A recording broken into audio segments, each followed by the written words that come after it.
창세기 7장 1절에서 24절. 여호와께서 노아에게 이르시되 너와 내 온 집은 방주로 들어가라.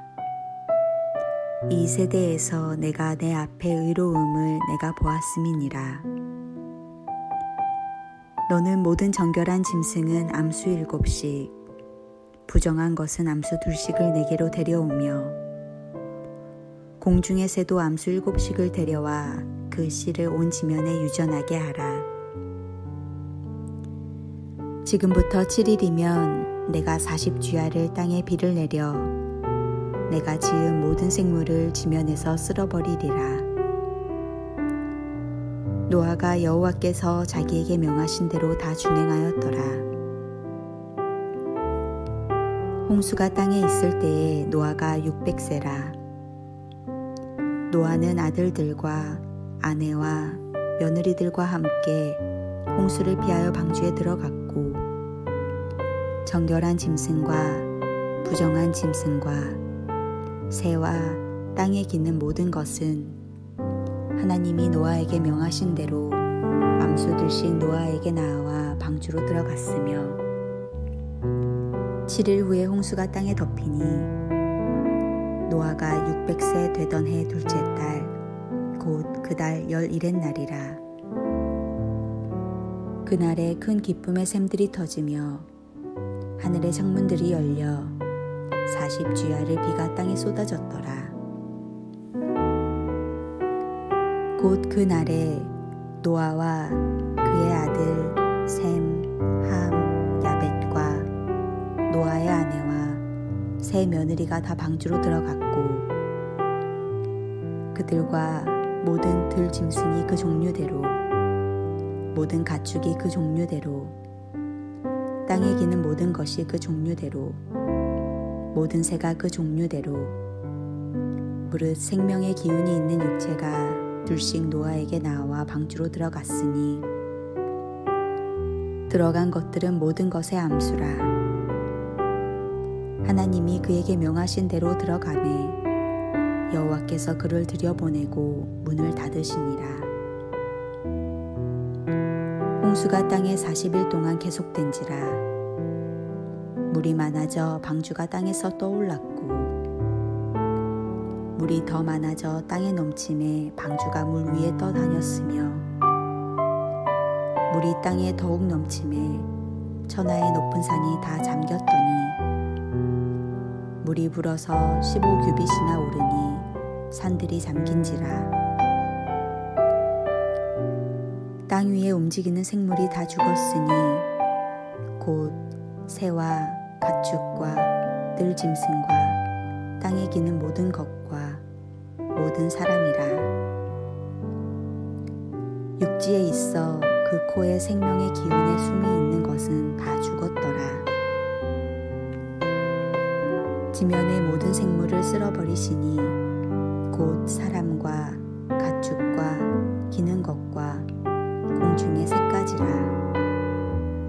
이들은 땅에서 쓸어버림을 당하였으되 오직 노아와 그와 함께 방주에 있던 자들만 남았더라.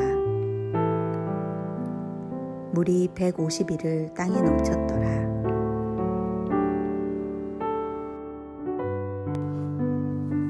상식적인 삶과 신뢰하는 삶, 이 둘은 때론 충돌하기도 합니다. 노아의 삶 속에서도 마찬가지입니다. 40주야 동안 비를 내려 지면의 모든 생명을 멸하시겠으니 이 위기에서부터 벗어나기 위해 방주를 만들라는 하나님의 명령은 분명히 노아가 상식적으로 쉽게 받아들이기 어려운 것이었습니다. 그러나 노아는 하나님의 말씀을 선택했습니다. 그리고 그 말씀을 준행했습니다.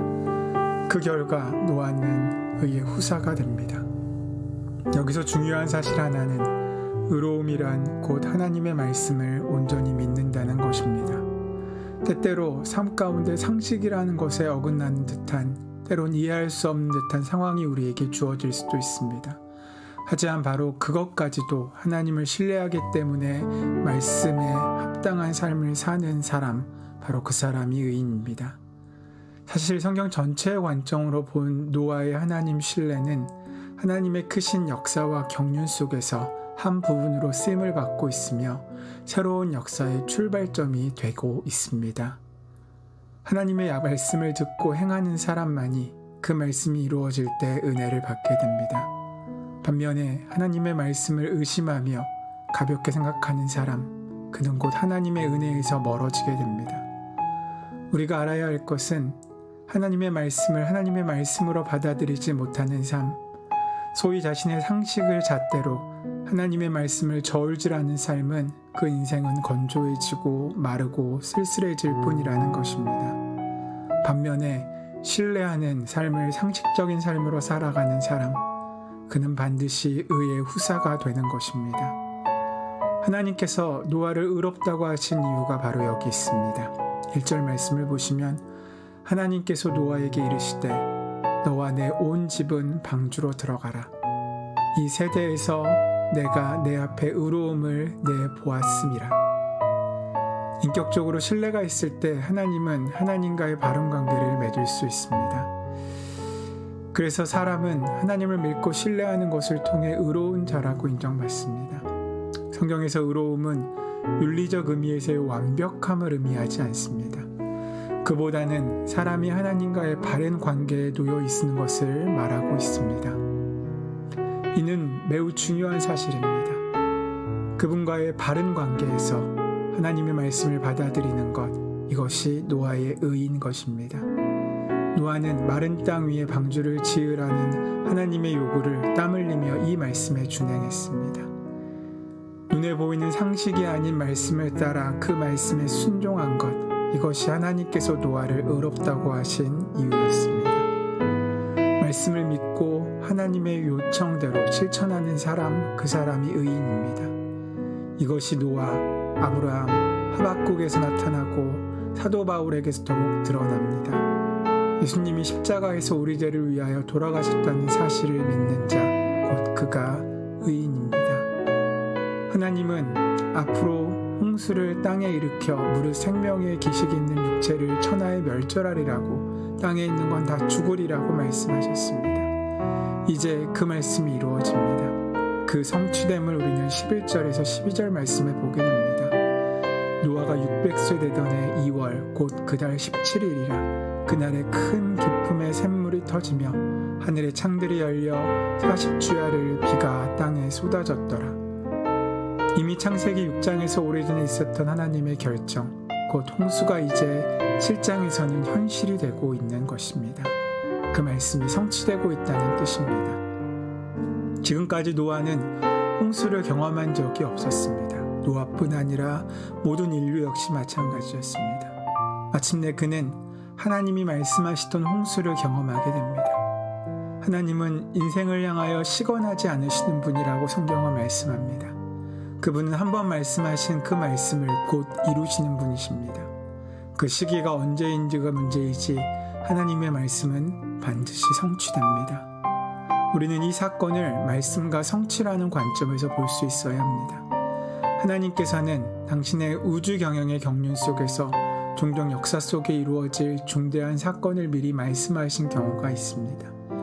그리고 그 말씀은 반드시 역사 속에서 사실로 드러납니다. 인류의 역사를 이렇게 말씀과 성취의 관점에서 보는 것은 성경을 바르게 볼 수 있는 하나의 프레임을 줄 수 있습니다.